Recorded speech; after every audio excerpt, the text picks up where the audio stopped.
তারা বিভিন্ন পথ অবলম্বন করেছে। সেই পথকে লক্ষ্য সামনে রেখেই আমরা বাধ্য হয়েছি যে ইসলামের পক্ষের বাক্সকে আমরা ক্ষমতায় নেওয়ার জন্যই আমরা আসলে বাস্তবে আলাদা হয়েছি।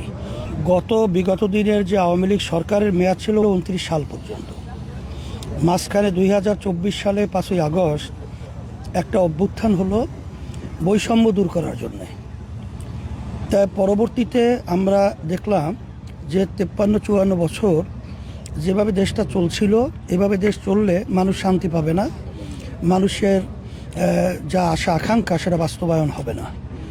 এই লক্ষ্যকে সামনে নিয়েই আমরাই প্রথম ইসলামের পক্ষে একটা বাক্সের ঘোষণা দিয়েছিলাম।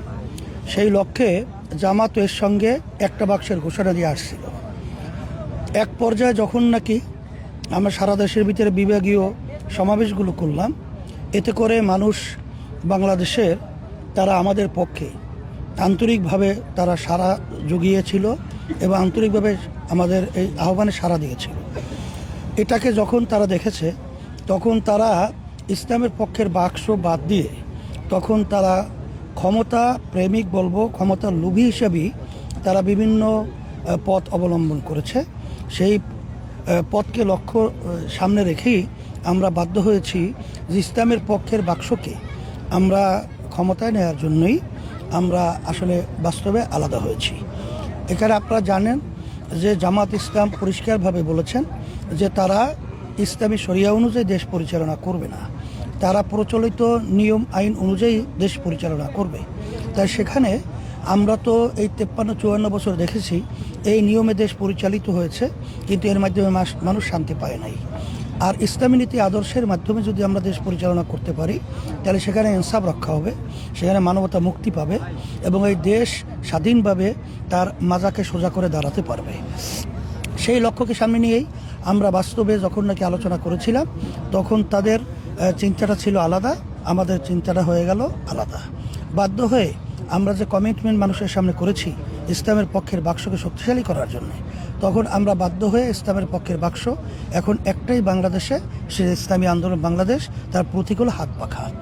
এটা আমরা করায় সারা দেশের সচেতন মানুষ এবং সম্মানিত ওলামায়ে কেরাম এবং যারা নাকি দেশকে ভালোবাসে, ইসলামকে ভালোবাসে, যারা মানুষকে ভালোবাসে, তারা আমাদের এই আহ্বানে আলহামদুলিল্লাহ সারা জুগিয়েছে এবং তারা সারা দিয়েছে এবং তারা আমাদের সহযোগিতার ব্যাপারে তারা কিন্তু তাদের মতামত ব্যক্তও করেছে।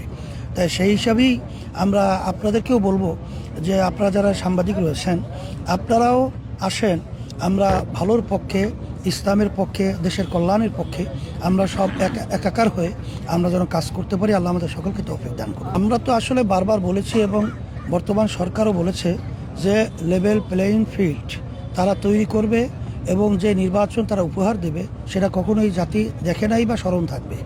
কিন্তু আমরা যেটা বাস্তবে দেখি যে এখন পর্যন্ত লেভেল প্লেয়িং ফিল্ড এটা এখনও কিন্তু বাস্তবে তৈরি হয় নাই।